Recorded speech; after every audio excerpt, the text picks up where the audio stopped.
Very welcome to this new episode of Off to 7,000 Islands. My name is Eric and here is part 2 of our culture shock series. In part 1 we talked about what is culture shock and who gets culture shock and how does culture shock work, like how is the process of culture shock from a psychological perspective. So because I'm a psychologist and I think that's quite important and very interesting to understand when you move somewhere else for very different reasons. You're long tourists and all this kind of stuff, and you're just migrating or retiring to another country.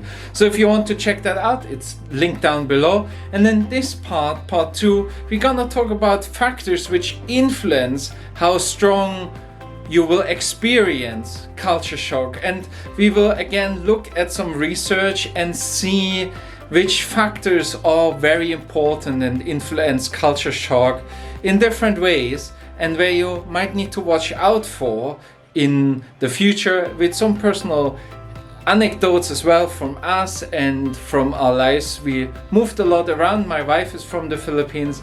I'm from Germany and we met in the UK. We also lived in Kenya, for example, and we have some experience. And of course, as a psychologist, I also read some of the research papers which are linked down below. And again, also all the chapters are down below. But let's get into the video. I feel like I'm losing my mind.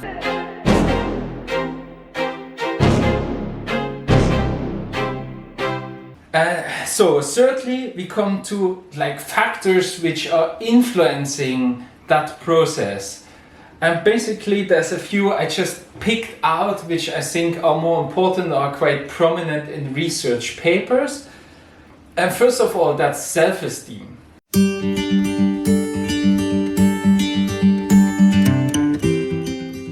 So if you have a lot of self-esteem, it can be easier to adapt to a new culture because you don't doubt every of your values yourself. You can just accept the new values as well. But if you're quite struggling with yourself already, then it's often hard because this new culture will question your old values you have from your home country, for example, your old cultural norms and values. And that's quite tough. Then of course the motivation.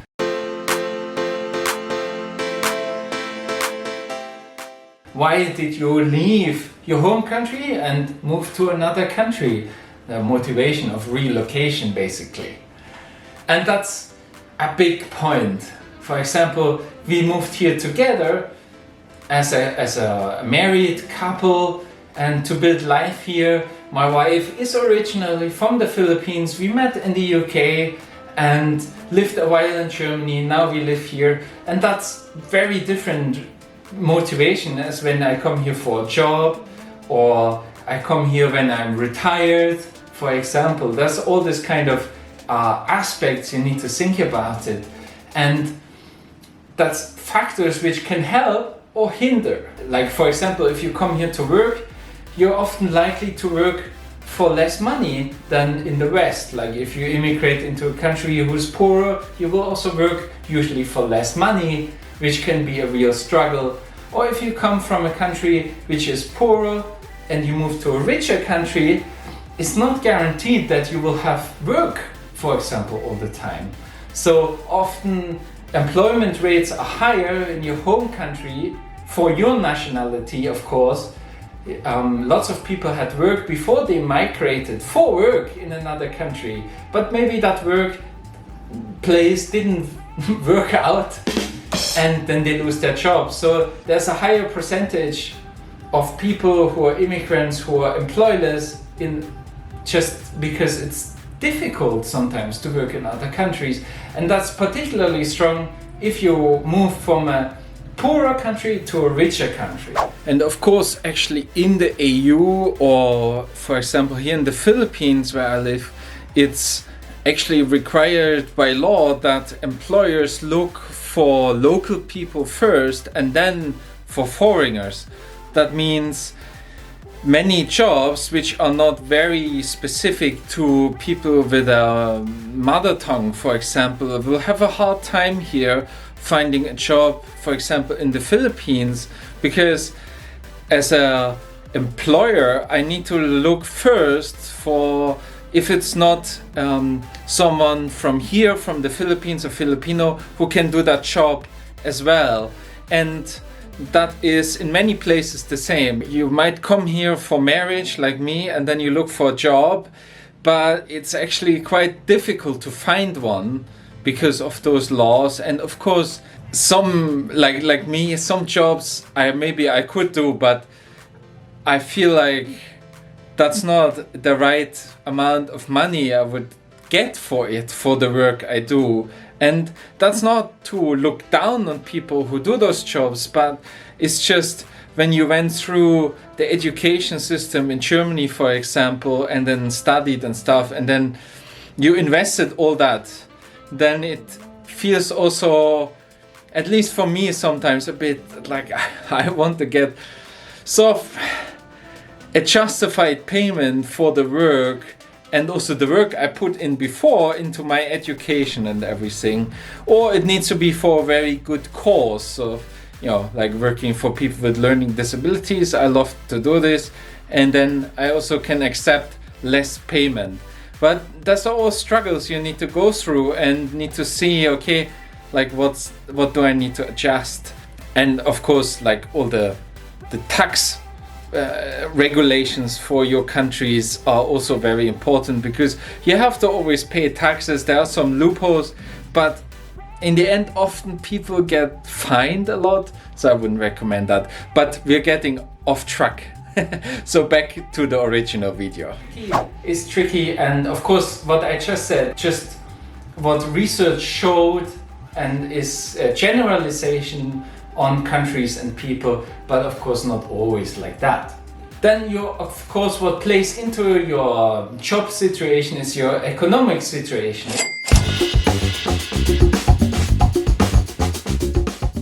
If you don't need to worry about the money, well, it's much easier in generally in life, and it's also of course when you move somewhere else.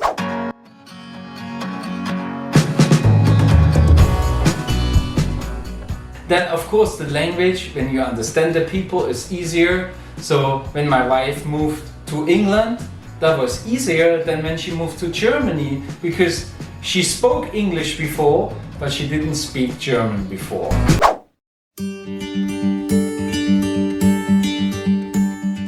And then age, and that's an important factor if you consider moving with your family, with children. And basically, when you're younger, it's easier to adapt as when you're older. That is part of life, and that's also for culture shock. So actually, if you move to another country, of course, as parents, you have to worry lots of things, education and all this kind of stuff, but less about the cultural aspect, because your children will be much quicker to adapt to a new culture than you actually.